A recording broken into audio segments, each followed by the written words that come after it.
Happy to be back for our weekly briefing. It's been another tough week in the city. As I said yesterday, our city is really hurting right now. A number of challenges. Everybody settled? Okay. But you know, as difficult a week as it's been, I was driving to work this morning. The sun was shining, and there were more people downtown than there has been in months, and it gave me some hope that we can get things back on track here in the community. So we're going to cover a number of topics. We are, of course, I want to recognize our Deputy Mayor Sharon Owens with us as usual, and Chief Kenton Buckner. I want to thank the Common Council for the use of the chambers. And again, going to cover a number of topics. We'll talk about COVID-19. We are still in the midst of a global pandemic. I'm going to talk a little bit more about our workforce and how we're managing the multiple crises, both of course, the health crisis and the fiscal crisis. I'm going to talk about the census because we do that every week. And then we're going to talk about police-community relations and about the specific incident that happened a couple weeks ago with the photographer in front of the public safety building. So the chief's going to speak to that. Okay, so COVID. Some information we thought was useful to share, understanding that the county executive provides his updated numbers daily for the entire county. Looking at the city numbers, through June 11th, total number of cases is 1,343. That's up 82 cases over the past week. The average is just a little over 11 per day. And that's a 6.5% increase week to week. Good news is we have 709 recoveries, and that's up 108 over the past week. So that's a 17.8% increase in recovery. So the growth of the recoveries is significantly outpacing growth in new cases, and that's an encouraging trend that we hope will continue. I want to thank everyone involved in the mobile testing, including the county and our other partners. We were at Grant Middle School up on the north side on Tuesday and Blessed Sacrament in Eastwood on Thursday. Hopefully we'll have updates on future locations throughout the city. But as always, we are testing at the Syracuse Community Health Center today and Saturday until 5 p.m. I have heard from some residents, given the fact that there was an incident nearby there. There was a stabbing. Obviously, that's scary for everyone involved, but I want to reiterate it is very safe at the Syracuse Community Health Center. We have security, and I want to encourage people to continue to come down and to get tested. But again, we will try to keep the mobile testing moving around the community to give people many options. I think I did know within the past week or so that I myself was tested, and I did get a negative result back on that, so that was certainly good news, but something that we need to continue to be vigilant about. Also related to COVID, we are officially, as of today, in phase 3 of the state's reopening process. I want to congratulate the community for doing the right thing, keeping our numbers down and putting us in a position where we can reopen to phase 3. So I think that is why we are seeing more activity downtown, and we hope to see that continue. As of the report we received this past Wednesday, 359 businesses within the city of Syracuse have affirmed that they were ready to reopen, and there's 1,265 countywide. That includes the city numbers. We continue to monitor the data regularly. I want to remind people this is a data-driven process and one that we believe in. The state, a few weeks back, did introduce a new tool. You can see it on the screen behind me. They call it the COVID-19 Early Warning Monitoring System Dashboard, and it monitors things, metrics like testing and contact tracing capacity, new infections and cases, severity of infections, including hospitalizations. That's what you see on the screen. So you see a downward trend, some small upticks, but overall downward trend on hospitalizations, which again is why we are in the position we are in to continue with the reopening process. It also looks at hospital capacity. So I encourage people to get on the state's website. It's forward.ny.gov inform yourself. There's a lot of good data out there, and it's useful for a number of reasons. But again, just a reminder, things are going in the right direction, but it is not the time to let our guard down. We need to continue to do the things that have gotten us this far, and I would encourage everyone to do just that. So I mentioned that in addition to the health crisis, we are dealing with a fiscal crisis here in the city of Syracuse, certainly not unique to the city. I know Onondaga County is looking at some difficult decisions, but we do need to continue to make decisions that allow us to deliver services effectively and efficiently to our constituents, and those decisions are increasingly difficult. Back in May, we announced that we were placing 104 employees on temporary unpaid leave. Today we're announcing that we have launched a voluntary leave without pay program for city employees. We've laid out the options. We're going to help our employees procure unemployment insurance and the supplemental federal benefit. Again, we want to see how we do with voluntary before any additional actions. Our goal is to get to at least 50 additional city employees on temporary leave without pay. If we can do better than that, we certainly will. And again, this is intended to achieve some short-term savings as we await assistance from the federal government, which is desperately needed. So the goal here was, again, to make it voluntary, to help people control their own destiny, to reduce the disruption to work and to services. But again, these decisions are only going to get harder going forward. And that's where we are on that. I want to thank our collective bargaining units for working with us on this process. They're an important partner for us. And between our units and department heads, we were able to get to this point. So the additional 50 we anticipate will save us about $23,000 per week. So going out to July, somewhere in the $160,000 range. So when you add that to the anticipated savings from the 104, we're getting near $500,000 in savings. So nowhere near the numbers that we're talking about in terms of lost revenue, but every bit helps. Again, I mentioned the census. We know how important that is in driving a lot of federal resources to the community. We are still seeing some progress, but it is slowing. Our self-response rate as of June 10th is 48.7, up from 48.4. Still continue to be in line with our upstate counterparts. Buffalo's at 48.8, Rochester's at 46.8, and Albany's at 49. We need to do better. So again, whether we're talking about the pandemic, whether we're talking about the protests, the violence in our community, there's a lot of challenges that we're facing as a community, as a city, and one way in which everyone can help us address those challenges is by filling out your census. So please, if you have not done so, please do that. We'll get into crime, and then I'll turn it over to Chief Buckner. But again, we've been looking at our weekly CompStat reports. I want to remind everyone that they are available on syracusepolice.org, so people can go and look at them.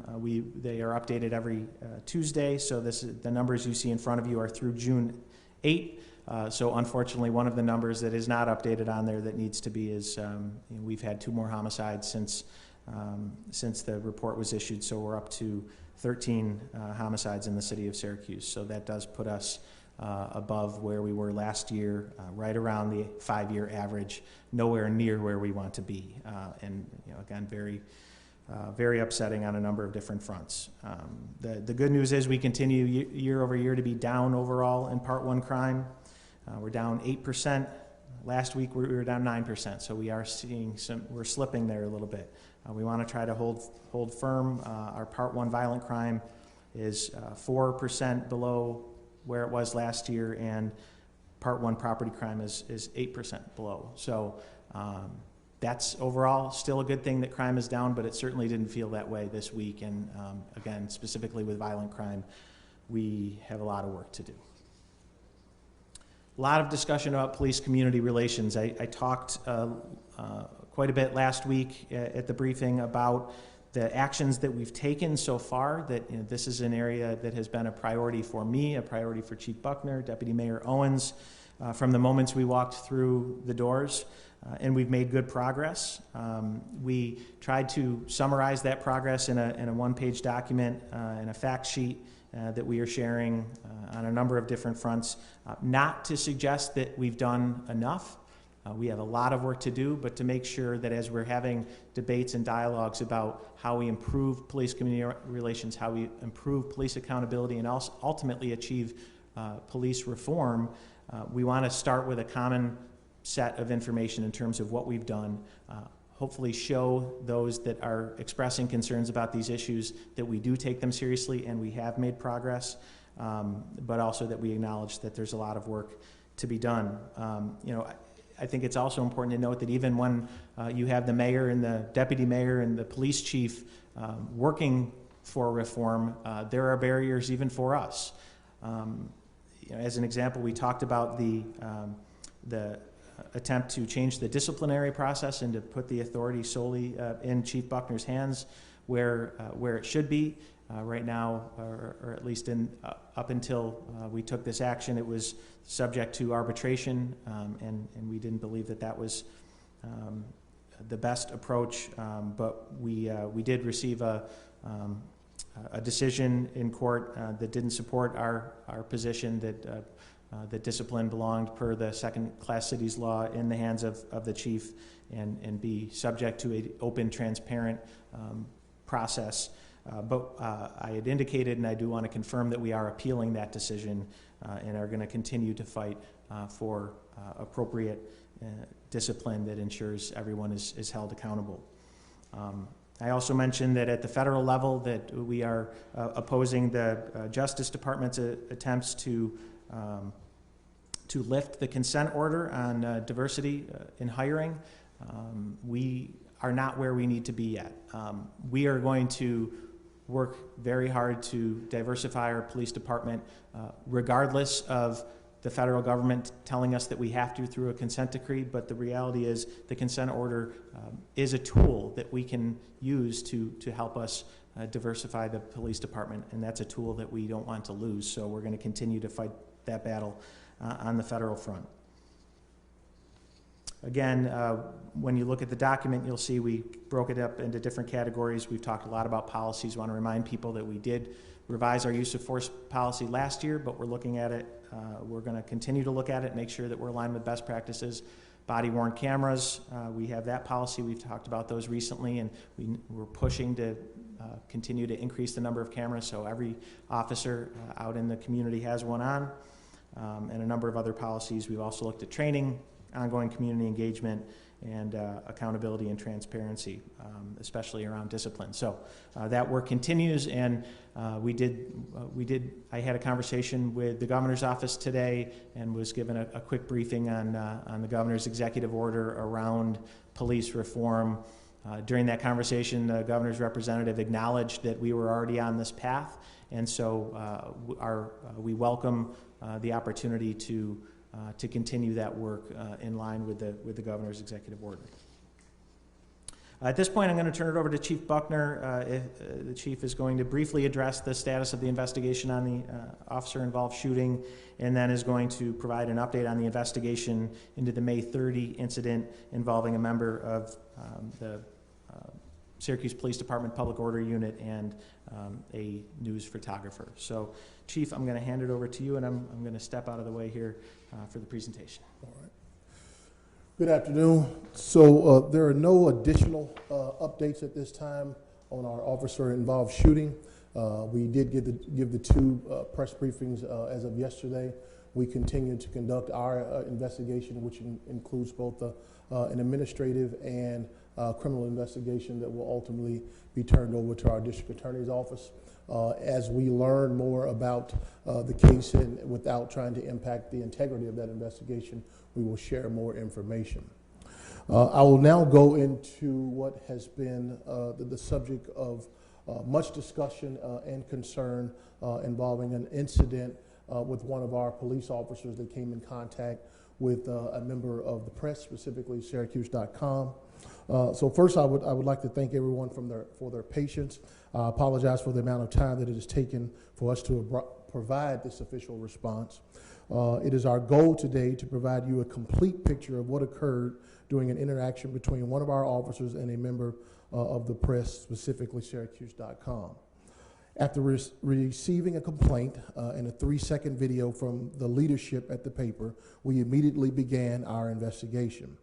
There are multiple camera angles, including body-worn cameras, that will provide additional footage for the incident that was discovered during our investigation. We interviewed Sergeant Todd Kramer, David Nett, and 2 citizens as a part of this investigation. I will share my decision at the completion of our very brief presentation that we have here for you today. As a matter of introduction, I will tell you that Sergeant Todd Kramer has 20 years of service with the police department and was promoted to the rank of sergeant in 2006. On May the 30th of 2020, the police department provided traffic control to peaceful protesters who were marching throughout the city. At approximately 9:30 p.m. on South State Street, the streets became flooded with a group of people and cars who were clearly more energized and appeared to be more agitated. The tone of the audience, it was clear it had changed from the peaceful, lawful protesters that had been there throughout the day. People were in the streets, dirt bikes and ATVs were being driven on the sidewalks, and then there was the beginning of some fireworks that individuals were lighting. We were monitoring the crowd, and we started to receive calls from 911 regarding the destruction of property. I will now turn this over to Sergeant Mark Russin, who will go over the 5 slides that we have for you that we think will illustrate as to what happened on the night in question. Good afternoon. Just walk through very briefly some of, to give you some orientation for each slide. So in this is a camera that the police department has. You're looking from the south towards the north. At the top of the screen here, just so you can orientate yourself, would be the public safety building. So this is the planters in front of the public safety building. And then this is the courthouse up here. This is the initial, this is approximately 9:34 in the evening. This will be the first wave of what we saw to be violent acts towards the buildings and the property. So you'll see in this video, members of this group start to move towards the front of the building, and then sometime during this period, they'll start to move away from the building. And you can roll the video, please, Greg.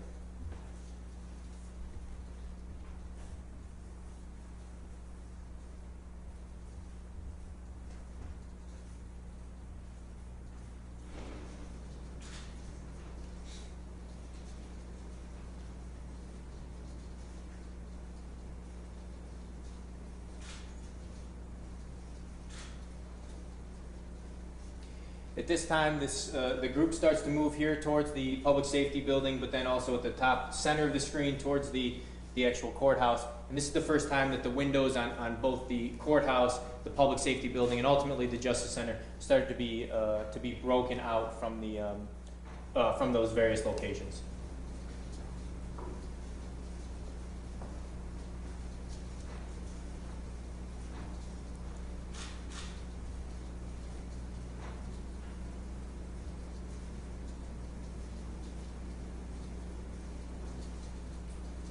As I mentioned earlier, the crowd starts to move away from the building. At this time, no officers had been actually deployed outside, so all the officers remained in the building at this time, and we were just monitoring the crowd.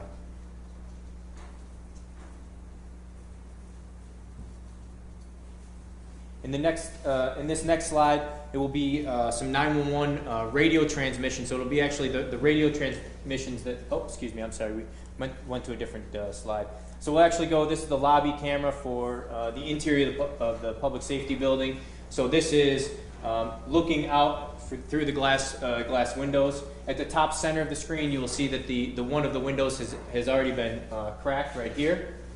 In this area on the runner carpet, you'll see the glass shards that from a broken window that was up in that would be up in this general area that's not captured on the screen at the time. So this would be the movement towards the front of the building. You can go ahead and roll the video, please, sir. You'll see at the center there, someone is trying to break out the window with a baseball bat. And in a moment, you'll also see a gentleman in blue jeans and a black jacket, to be Mr. Nett, come in and start to take pictures of the actual the damage being done to the glass. At one point here, you can see Mr. Nett. I'll just point out to him, Mr. Nett here taking pictures. A large piece of the glass right here ends up breaking off here in a few seconds, and then you'll see the crowd actually start to pull away from that area and move backwards.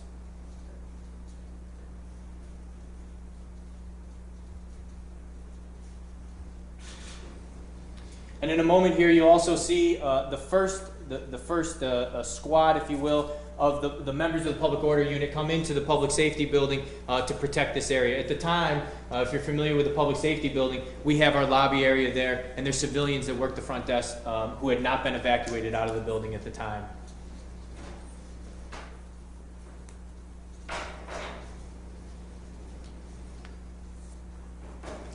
This is the, as I just described, the first wave just to hold the front of the public safety building. And in a moment here, you can see Mr. Nett is taking pictures of this first squad of officers. You'll see from this area coming onto the screen, so from right to left, you'll see another wave of officers come out and form a line in front of the public safety buildings. Those officers were in the courtyard area of the public safety building and came out between a gate between the district attorney's office or the courthouse and then out in towards the front of the public safety building. There's approximately 6 officers that go past Mr. Nett. You'll see one of the officers marked has police on the back of his police uniform, and on that you'll see it's golden color as opposed to the white. That will be Sergeant Todd Kramer, and he'll come out, and then you will see the interaction between Mr. Nett and Sergeant Kramer.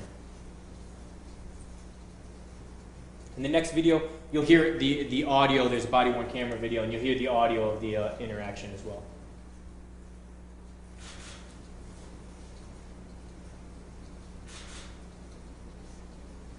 This is the interaction between Mr. Nett, as you can see, and Sergeant Kramer with the gold marking on the back of his police uniform in police, indicating that he is a supervisor. And you can continue to roll the video, please, sir.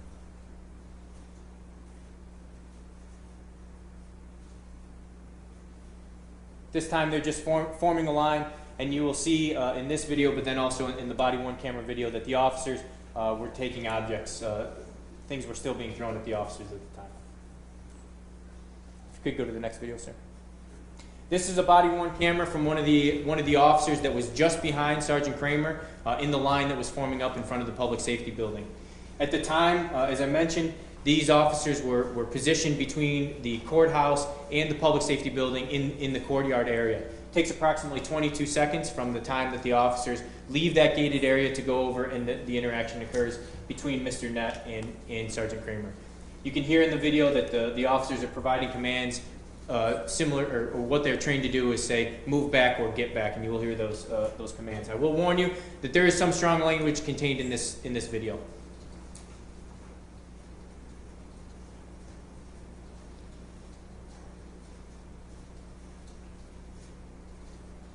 This is Sergeant Kramer in the front with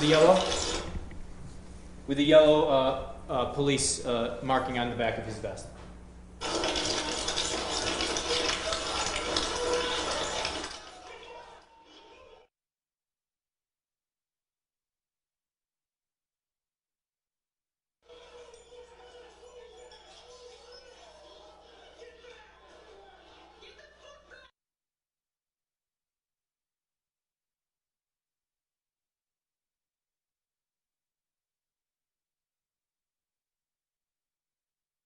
And the next video that will be played is the same orientation that I talked about from before. It's the camera that is, if you go to the next slide, sir. The camera is actually positioned in the same place, so it's north, looking south. The public safety building will be up on this area of it. It's been zoomed in to a certain degree just so you can have a wider field of vision here on the screen. There's an area where you'll see members of the crowd throwing objects at the building, breaking the windows with the bats, and then disappearing back into the crowd. So they'll go and do do the act of violence and then return back ultimately into the crowd. It appears that there's other members of the media in here as well, and I'll address that as we go along throughout the video. You can play the video, sir. Thank you. So this is prior to the public order unit coming out of the gated area that we saw in the last video. You'll see here in this the top right-hand corner, this is where the baseball bat is taken to the window to be broken out, and then the subject disappearing back into the crowd.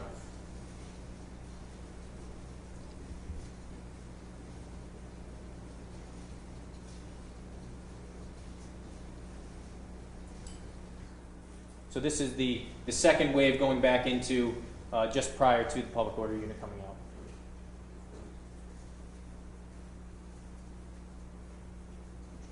You'll see at the top left another, what we believe to be a photographer or a member of the media.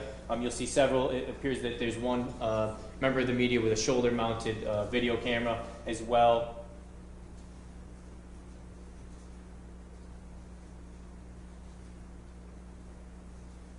In a moment here, you'll see the public order unit come from the top left-hand portion of the screen and then move along the top section of the screen.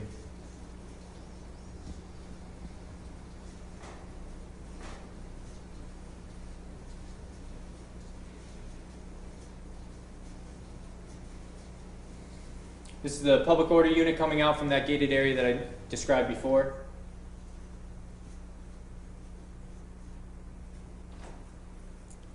I'd also like to take a moment, if we could pause the video, and to recognize some of the members of the community that we're trying to assist in moving the crowd back. I know the chief had mentioned this in the past, that this is where you're seeing that as well too.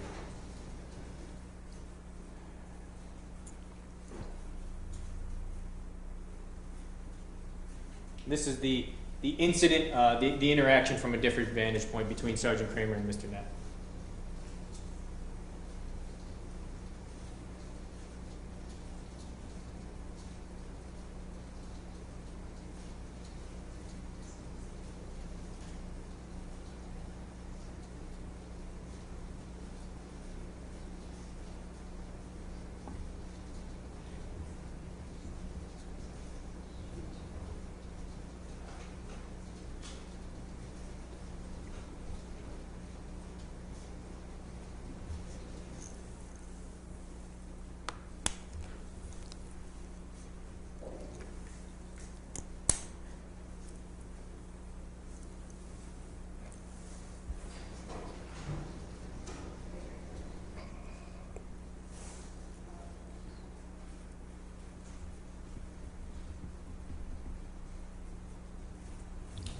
That's all I have. All right. Thank you. So after conducting a complete investigation, speaking to both parties involved and the two witnesses, I have determined that the force used by Sergeant Todd Kramer while performing his official duties was reasonable and necessary. Secondly, he did not violate any of our policies and procedures. It was never his intent to hurt or knock Mr. Nett to the ground. Our goal was to clear the area to allow the public order unit to effectively engage the individuals responsible for assaulting and damaging government facilities. Both the mayor and I have publicly and privately apologized to Mr. Nett. Some of you may question as to why we are apologizing if I have said that I felt like that the officer's action was both reasonable and necessary, and that is a couple of things. First of all, it was never his intent to knock Mr. Nett to the ground. It was never his intent for Mr. Nett to have those minor scrapes on his arms, elbows, that he received as a result of this, and also some minor damage to two lenses. But I felt that it was necessary for us to apologize to that, because we certainly recognize that the media has a right to do their jobs when these kinds of things are going on. The issue that we had here is that we felt also that the sergeant had a job to do. His job was to make sure that we had a clear area to engage the individuals that was responsible for that, but apologizing for the unintentional parts of that, we felt like that it was appropriate. Going forward, I view this as a teachable moment. We are formally requesting that members of the media to train with our unit and share information on how we can avoid incidents like this in the future. We would also like to jointly develop a credential that will easily be recognizable to both law enforcement and also functional to members of the press. We view the media as a partner, and we want to do everything we can to ensure they have a safe space to perform a very important function of our society. At this time, I will take your questions in reference to this incident. If I could just add before we do questions, just a couple other things. I want to be clear on the training. The purpose of inviting the media to training is not to tell you how to do your jobs. The purpose is, again, for all parties involved to learn, to make sure that everyone understands how to operate safely in the same space under these type of incidents. So as the chief said, this is a learning moment for all of us here. And again, we want to use this as an opportunity to do better and ultimately to make sure that this never happens again. Again, this is not something that should have happened, that we wanted to happen, certainly, but hopefully never will. That's the goal here. It was also, I think, significant for me to know that as part of the investigation that Sergeant Kramer indicated that he was not aware that Mr. Nett was a member of the media. I think that's critically important because, again, as I've tried as mayor to make sure, whether it's the police department, our communications team, or everyone else that works for the city, that they understand the importance of the media, the value of the media, and being a partner in making sure that we are able to share information with the public. So that was important as well. As was, the role. This has been a learning process for me too, and I've learned a lot about police policy and procedures, and learning one of the first questions I asked myself when I saw the initial 3-second video was, why did that specific officer break formation to engage with Mr. Nett? And I had subsequently learned that his role as sergeant and leading that section of the unit gave him the authority. He's the one that's supposed to do that if they feel the need. So again, I've learned a lot in this process. I still feel very badly for Mr. Nett that it happened. And again, I think an apology is appropriate, and it's an opportunity for all of us to learn. So again, with that, Chief and I, Deputy Mayor, happy to answer questions about this or anything else we discussed today. Chief, one of the things you added to the use of force policy when it was revised was language about de-escalation. Do you feel that there was an appropriate effort to de-escalate this situation before use of force was used? I do, sir.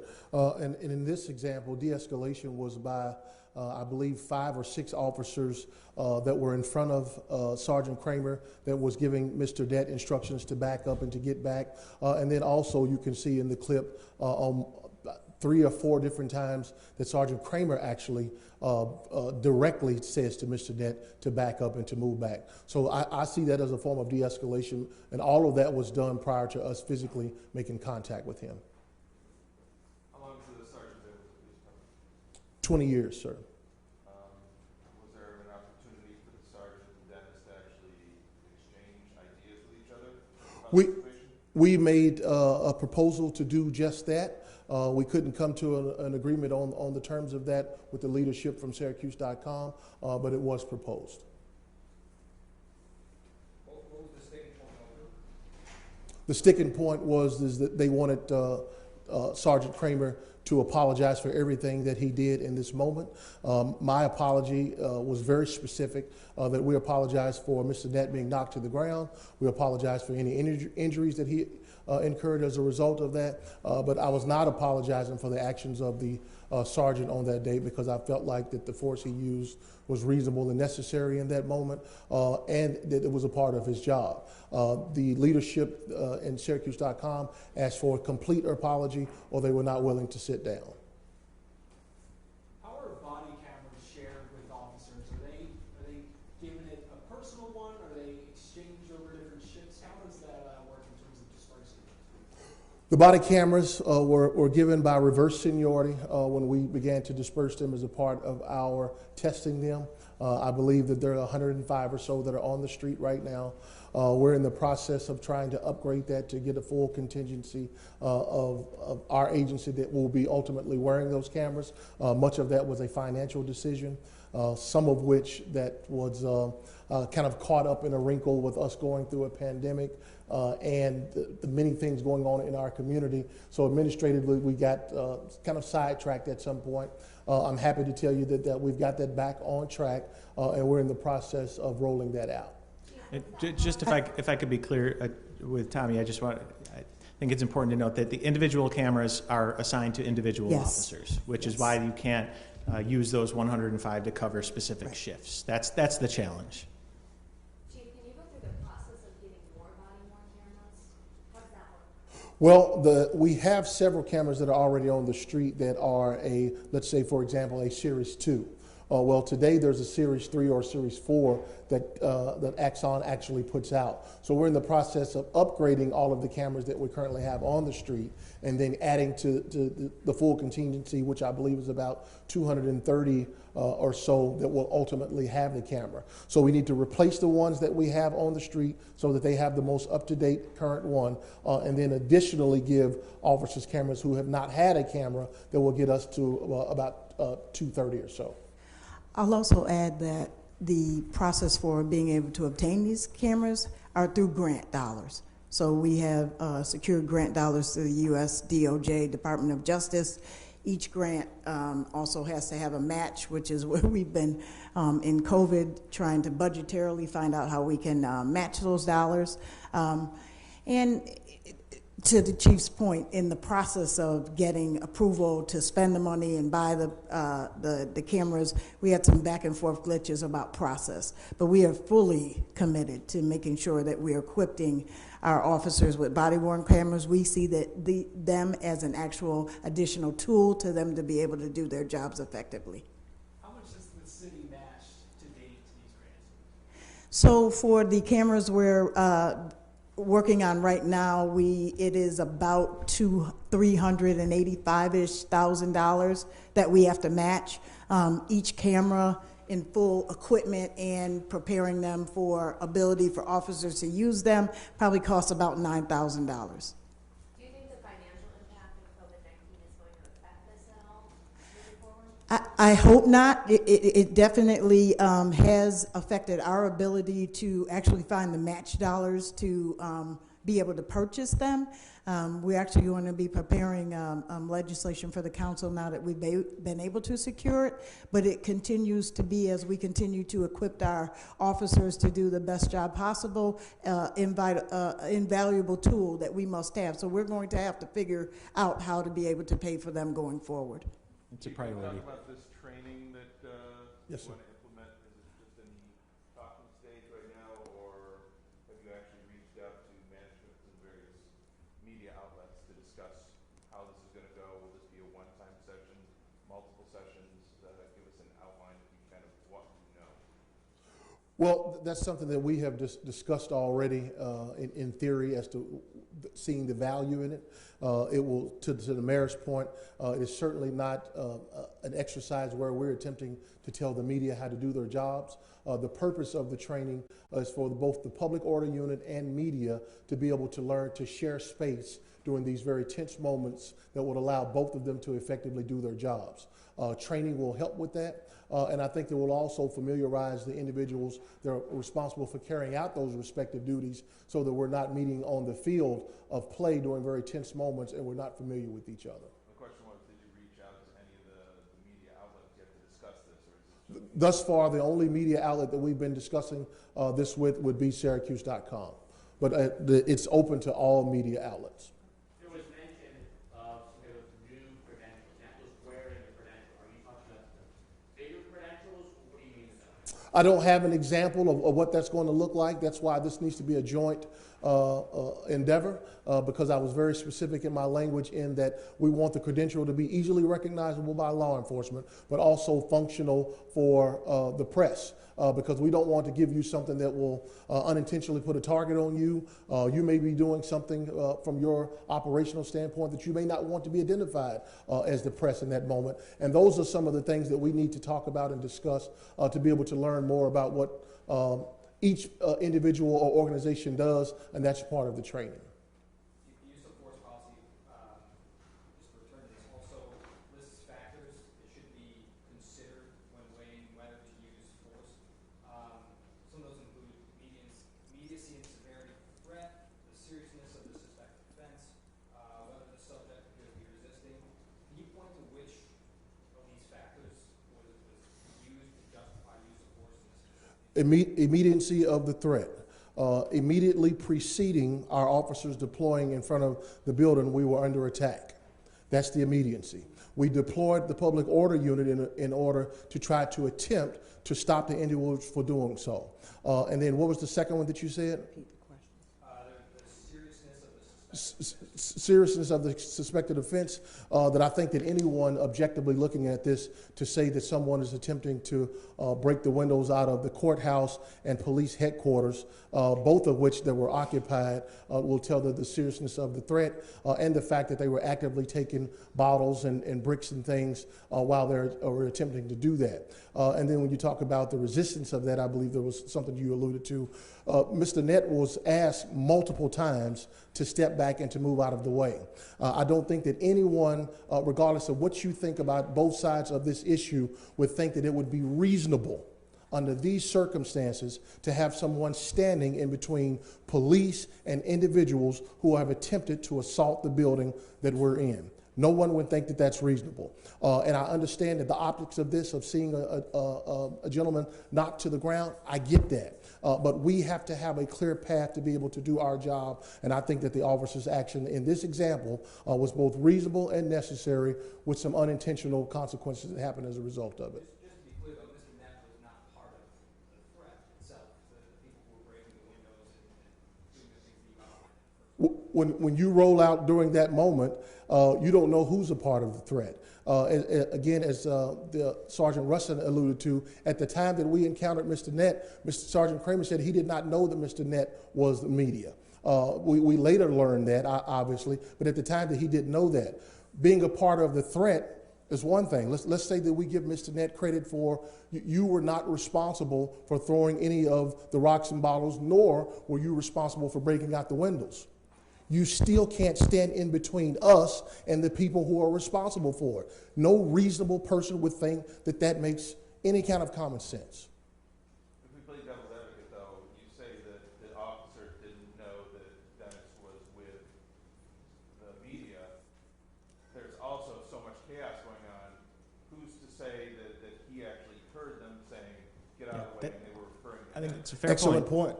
And Mr. Nett, in his comments, he did say that he heard the officers, both the individuals coming in, the initial officers, I think there were 5 or 6 of them, and that he did at some point hear the other officers speaking to him. I believe he was about to move before we made contact with him. So he heard their instructions. He himself said he was focused in on doing his job. He was trying to get camera footage. And who doesn't want that $1 million shot? If you're a camera person, that's his Super Bowl moment. I get that, but he didn't comply with the instructions that we clearly gave him, which put him again in harm's way. And we have to look at this also from a safety standpoint. If we're getting ready to, we're deploying less lethal and lethal weapons standing in front of this building. You don't want people standing in between you and possible threats when we're getting ready to take action.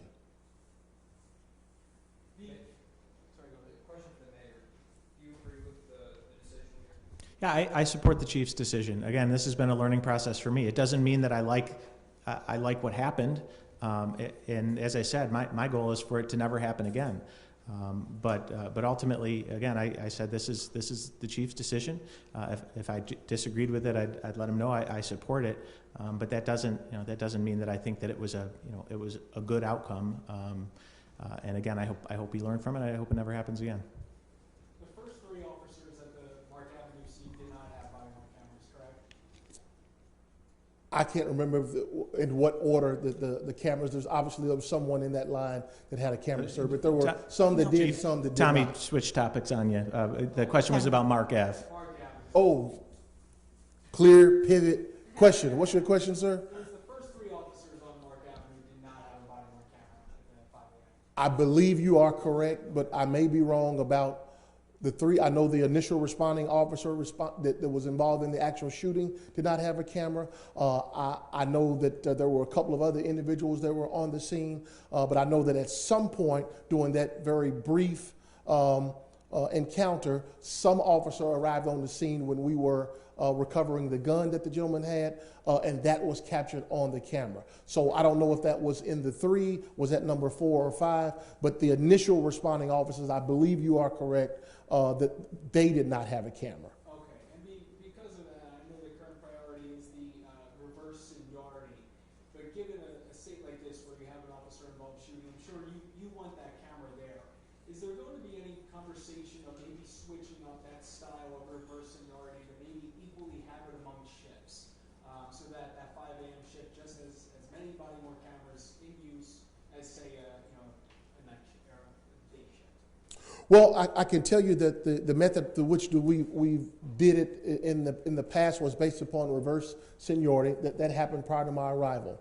The fact that was used as the mechanism to disperse these cameras tells me that probably at some point union conversation probably became a part of it, or there was some kind of agreement that would be how we would roll it out without having to go into some kind of long drawn out disagreement as to who wears the camera. Ultimately, it is a management decision, and we're going to determine who will have the camera, but I believe that decision was made considering those few things. Do you personally think that's the most effective method? I think the most effective method is for us to have every desired person that we consider that has high volume of contact with the public to be wearing a camera, and then the appropriate training given to them prior to receiving that camera, and then the policies and procedures in place to give them guidance as to how they're to be used and accountability when they do not. Yeah, and just to be clear, because I was around before the chief was, that to the chief's point, the ideal scenario is you get exactly how many body cameras you need and you deploy them equitably. Given the cost, that just we weren't able to do that. So my feeling was that, again, when I came in, there were 16.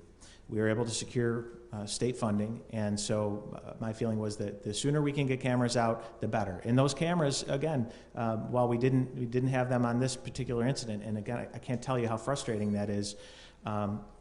You saw how we benefited from some body-worn camera in this incident. We've had previous officer-involved shootings that included body camera footage. So some is better than none, but all is the ideal and something we're working towards as quickly as possible.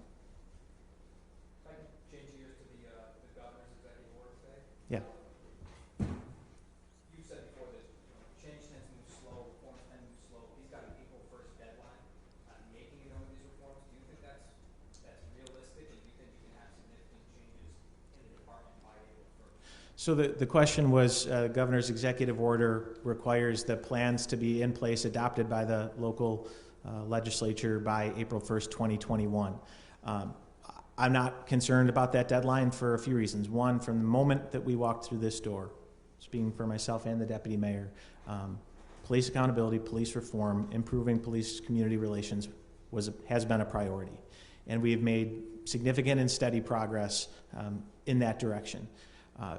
To your point, Chris, about the pace of that change, undoubtedly the protests that have occurred and the attention placed on this issue increases the sense of urgency. And so we have used that as an opportunity to accelerate our process.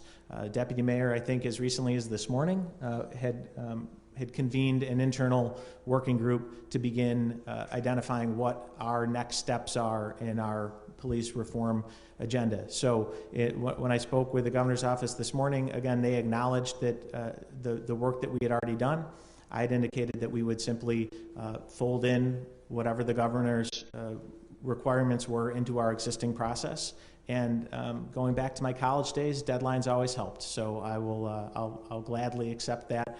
But we're also not going to wait until April 1st, 2021 to make changes. We're gonna make them as quickly as we can.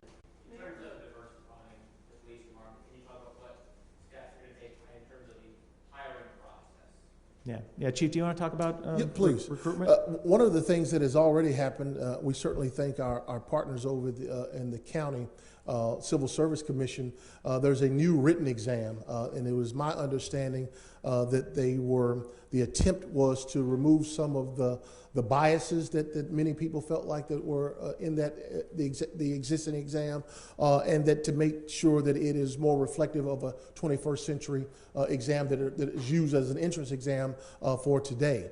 Our brothers and sisters in fire have used the list, and we have also, I believe, have our first list with names on it from the new testing, and I think that we're seeing some good early results as a result of that.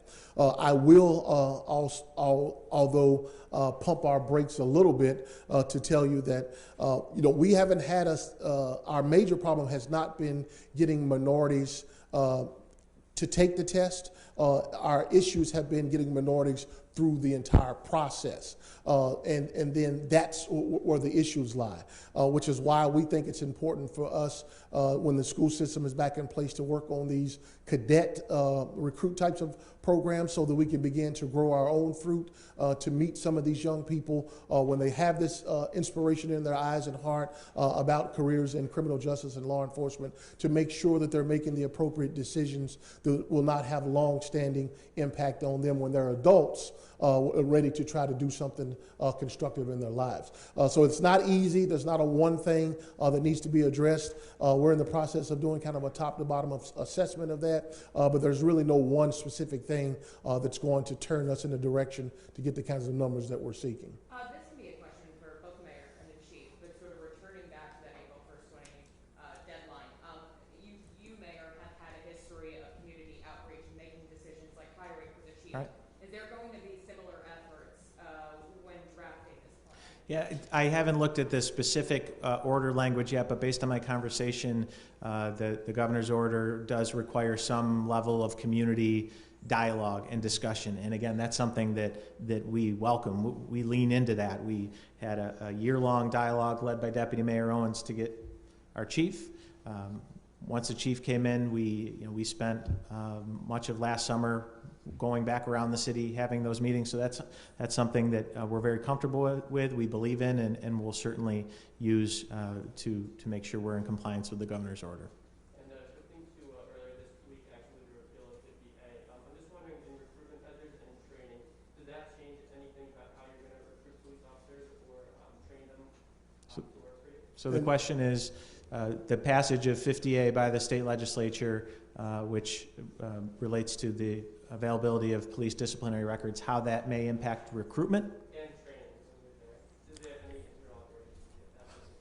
I can't think of something off the top of my head, sir, that would be negatively or positively impacted as a result of that. I think culturally will be the biggest shift for us because things that have been probably for most of the individuals who are here today in their entire career, those records were always not disclosable. So I think culturally speaking, that will be a major shift for us to know that now that those things are now made public. Mayor, Yeah. you've done some of the things with the governor's order. Do you know, like, where about are you? Are you halfway there, do you think, or, a lot of the way there? Do you have any sense of where the city stands as far as trying to put this stuff out? Well, I think regardless of the governor's order, my position has been that we've made significant progress over the past 2.5 years. But as evidenced by the people out protesting, we have a long way to go. So again, without having read the governor's specific order, it's hard for me to say exactly where we are within that process. But based on my conversations with the governor's office, it sounds to me like while they will provide some general guidance about where we might want to look, use of force policy being an example of that, they're not going to be particularly prescriptive about specific changes that we enact. I think the governor recognizes that each community, each city, each law enforcement agency is different and is at different stages. Again, all of this we are very comfortable with. I'm sure there are agencies that won't be. So again, without having read the specific language, I can't say exactly where we are, but I think we all have from now until April 1st, 2021 to engage in that process, and I don't anticipate any issues there. Mayor, the 104 employees that are on temporary, what is it? So we currently have 104 employees on temporary unpaid leave. How did you determine who got chosen? Did you spread it out over departments? There was a number of factors that went into it, especially during the early phase of New York on pause. There were job functions that just weren't able to be performed remotely, and so that was the logical place to start with individuals that weren't able to perform their function. We also did look at it through the lens of a financial impact on the individuals, so knowing how much someone can collect through unemployment and the enhanced federal benefit, and trying to do no harm financially for our employees. And that was also a consideration as we rolled out the voluntary leave policy. But anyone can avail themselves of it. They don't. But again, we tried to minimize the impact on the staff members. You said you're going to try and facilitate helping them getting their unemployment benefits. Yeah, our HR department has already assisted and will be continue to be prepared to assist with our employees as they seek unemployment benefits. Chief, going back to the question about police reform, maybe you have a better understanding of where that progress has been since you've been with the Syracuse Police Department in terms of moving toward positive police reform and change. Well, I can tell you that I would say the best, I guess, description of that I would give you is, having 18 months or so sitting in the seat as chief of police for the city of Syracuse, that I feel like that the police department is a strong agency. The fact that they have been accredited for a number of years, many of the things that have been spoken about in the public, they already existed. There's no question that we saw an opportunity for improvement with some of our policies, which is why you saw the new use of force, while we're reviewing other policies, while we had the LGBTQ policy that came about, and we've got a contract with Lexpol, which is an organization that helps keep you current with those things, and to make sure that it's reflective of best practices that we all should be subscribing to. I will tell you that training is a major issue with any agency that calls itself professional or progressive, but it starts with hiring the right people at the front door. We have many of those balls that are already in play. We certainly recognize that our organization needs to pivot and probably respond to some of the things that are being brought up today that will come about in this reform. I want my organization, including myself, to approach this with open mind, open heart, because there are some times that we may get our feelings hurt as to the types of things that are being discussed by the public that they expect of their police department. But that's why you sit down and have a community dialogue, why you sit down and talk about things and do them jointly, because if police are the only ones describing or defining what we need to be doing, we're probably going to be disconnected from the people that we're trying to serve. So I think that self-evaluation, accreditation is a part of that, and then making sure that we're reflective of the values, the individuals that we hire, our accountability systems, transparency. All of those things are a part of that professional cocktail that I think make an organization, a police department that the community can be proud of. One piece of the governor's executive order specifically talks about reviewing use of force policies. Yes, sir. So the department has rewritten this policy. Is that work done, or will that policy be revisited again? Our policies will continue to be reviewed, updated, continuous improvement, because I can tell you that one of the things that I recently had, conversations I had with Sergeant Russin, is that hearing some of the phrases, the terms, the concerns raised by members of the public, there are things that we already do and that we already have in place. The problem is I think that unintentionally we have written them with the author in mind, meaning that the police audience, that we need to explicitly illuminate those things so that the public can see that we have a duty to care and custody, provide immediate EMS types of things, not to where we solely understand it, but the public understands what we expect of our police officers. And I think that we have some opportunity for improvement with that, so you'll see some modifications to many of our policies with that in mind. For Mayor Walsh, is there any specific service in which you would offer city residents right now that can't because of COVID-19 restrictions or financial considerations?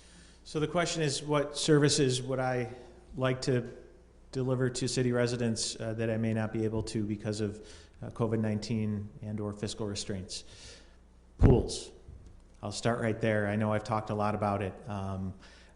I regularly get asked about our pools, and I've said throughout, and now in light of the state's recent guidance about pools, that every day that goes by, it becomes less a decision, a health decision, and more a financial decision. We're already past the point of opening all of our pools. I mentioned last week the Parks Department has given me a plan to open up to 4 pools. So we're reviewing that plan, making sure it's aligned with state guidelines, and then we're going to have to come up with the money. And every day that goes by that the federal government doesn't act is a day that goes by that we can't open up our pools. So that's the first one that comes to mind. But I think right now I'm less focused on services that we're unable to provide now. I'm worrying about a month from now, 2 months from now. We have a draft contingency spending plan that takes $25 million out of our budget, and it's ugly. We will all feel the impact of that if we have to go down that road, and no department will be spared, from Chief Buckner's to Chief Mons, from the Parks Department to the Mayor's office. Everyone is going to feel that pain, and because of that, our constituents are going to feel that pain. And it doesn't have to be that way. The federal government just has to do their job. Switching back to body cameras, to be at the gold status of fully equipped, when would you like to see that happen? Is there a realistic date that you could say that's happening? So I mentioned earlier the importance of deadlines and motivating me. I've also learned not to impose false deadlines or deadlines that I can't meet. So I think, Tommy, that based on what I know of where we are in the process, I think it's reasonable to expect, and we're talking about months to get close to fully equipped. It looks like we may have a bit of a financial gap to get over the finish line, but in the next tranche, Deputy Mayor, we're hoping to get another 100 or so, would you say? Yes. About that. So, again, I don't want to commit to a specific deadline now. It's a priority. Again, the good news is we do have funding in place to take a big step forward in, over the next 2-3 months. But again, to get to the finish line is, still not quite clear. Cost-wise, would it be consistent with the federal grants around $9,000 per camera, or can that fluctuate as the years go on? Well, the cost is going to be the cost, and we don't know where the market is going to go when it comes to the cost. The grants, there are typically a max you can apply for. So in most cases, you would apply for whatever amount we could get, and then we'd have to identify, in most cases, a match. Mm-hmm. Mayor, another question. Is there a plan for when playgrounds will open or basketball hoops will be put back on? Yeah, so the question is about playgrounds and basketball hoops. I get a lot of those questions too. I'm less concerned about playgrounds than I am about basketball hoops, because just inherently when you're playing basketball, you make physical contact. You don't have to with playgrounds, although it's hard to tell little kids, that they can't get close to each other. So we do have some new guidance from the state that is helpful in informing that decision, and I'm going to be working with the Parks Department on a plan, but right now we don't have a specific update on when playgrounds and basketball hoops open. I desperately want it to be soon, because our young people are really suffering through this pandemic, and they need positive ways to invest their energy, but again, we want to make sure that they're safe. Any update on fireworks So my update is fireworks still drive me crazy. But, you know, it's a tough one. Trust me when I say that I thought long and hard about calling Chief Buckner up in the midst of a global pandemic, in the midst of a huge spike in violence, and say, Chief, I need you to work on fireworks. But I have always felt, and the Chief's heard me say this a lot of times, that we can't afford to, it's easy to say, we've got bigger fish to fry, we can't deal with fireworks, we've got, shots fired, stabbings, and of course we have to prioritize those. But if we don't focus on those quality of life issues that aren't just about quality of life, we know that fireworks present health and safety hazards, whether it's the potential of fires, the potential to impact people with PTSD. There's real issues there. And again, last night they were booming, and I didn't text the chief. I gave him the night off. They were booming in my neck of the woods. So I understand that we have to prioritize, but we cannot allow ourselves to forego focusing on those quality of life issues, or we're just going to. I believe that it just moves us closer to more people having to deal with the very serious issues that we're trying hard to mitigate. So, in terms of plans, the police department, and I'll let the chief if he wants to say any more, but they do have a plan for enforcement that they're going to begin to roll out. We've had conversations with our other partner law enforcement agencies around. Looking at where some of these fireworks are coming from and whether or not there can be some enforcement around bringing them across state lines. But as we're working on the kind of the enforcement component, we're trying to stay focused on education, outreach, making sure people know that they are illegal, that they are unsafe. And so it's a work in progress. It's I'm already imagining the tweets that will come in on the 4th of July. Mayor, how's your plan coming along for fireworks? This is an issue that's been a problem for a long time. We've speculated about whether or not it's gotten worse. Sometimes I think I'm just getting older and crankier. Some have speculated that more people are home because of the pandemic, and so we're hearing them more. Either way, it's a quality of life issue, it's a health and safety issue, and we can't afford to just let any of those go by. But again, do I want to criminalize people that are using fireworks? Do I want to ask the chief to put his officers out into our neighborhoods arresting kids for letting off fireworks? That's not my goal. I just want people to be safe and to have some peace and quiet. The discussion and debate around the Columbus statue, around a lot of our historical statues throughout the country, is one that I think, similar to what we're talking about with police accountability, I'm proud to say we've already been engaged in that debate. Going back to the time when I ran for this office and I was asked how I felt about the Columbus statue, and I've said from day one that I have concerns about the message that statue sends to our constituents. What I've learned from the discussion is that there are a lot of passionate feelings about it, and so rather than just making a decision, an executive decision to remove it, I'm a big believer in dialogue. So we engaged with Interfaith Works. We've now been involved over the course of nearly 2 years in having dialogues where we've invited members of the Italian-American community that feel passionately about this statue, members of our neighbors from the Onondaga Nation, other community stakeholders that vary on the spectrum of their opinions about that statue. And we've had a dialogue. And while that hasn't led to a decision necessarily on what exactly to do with that statue, I guarantee that everyone in that room in the course of those sessions would tell you that they learned a lot in that process. They learned a lot about themselves and others. And again, while there wasn't necessarily consensus on the statue, there was a consensus that we wanted whatever we did with that statue to be a source of healing and not a source of division.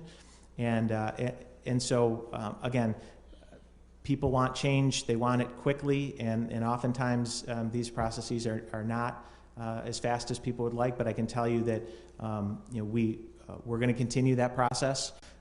It may or may not eventually end up with a decision specific to the statute, but we've made progress on that front. One of the things that we're going to do is release the report that was produced by Interfaith Works, so everyone in the community that wasn't involved can get up to speed on what has transpired up to this point. So it's ongoing, but again, given our country's history of oppression, particularly among indigenous peoples and communities of color, is something that that we need to come to a reckoning on, and we need to be able to talk about it. And I think that that's the first step, is being able to talk openly about it. That's what we're doing. For any three of you, I guess open-ended, what type of communication have you had with the organizers of the youth-led protest, one of which is happening today, and how seriously are you taking their demands into account? So the question was, have we been in touch with the youth-led protest that's happening this evening, and how seriously we take their demands? There's been a number of demands that have been put forth by a number of different organizations. So I want, out of respect for all of those organizations, I don't want to make assumptions or guess on which demands associate with which organizations. I will just say, in short, I respect all of these organizations and individuals voicing their opinions. I respect all of their demands, and I'm prepared to discuss and ultimately answer them at the appropriate time. But as far as actual communication, Chief, if you just want to touch on that real quick. Yes, sir. Our events office that will be managing that. Obviously, there are a number of people that have indicated that they plan to attend the event. I will just lean on what I've been saying throughout our protests. The vast majority of individuals that have protested in our city have done so peacefully and legally. This specific organization has been in constant communication with us, updating us on the things that are going on with the event and what they expect. Those are always good indicators for us, so we appreciate that. As an organization, public safety organization, we will be prepared to make sure that they are allowed to exercise their First Amendment rights, protect them when they go move about the city, and then be prepared for the unknown that may come up as a result of someone doing something sinister.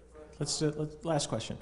I guess I'm more about communicating with them, but not about the protest, but about their demands. You said you take all of the organization's demands into account, but sitting down with them and talking with them about their demands, what has that been like? So I'll just say that I have not had the opportunity to sit down directly with official representatives of the different organizations and protesters to talk about specific demands. I'm ready and willing to do that. I've tried to put that out to make sure that those organizations are aware of that. But I want to be respectful of them and their process, and so I'm ready to engage when they are. But that's this is their process, and they own it, and I'm very respectful of that. Okay, thanks everybody. Have a good weekend. Be safe.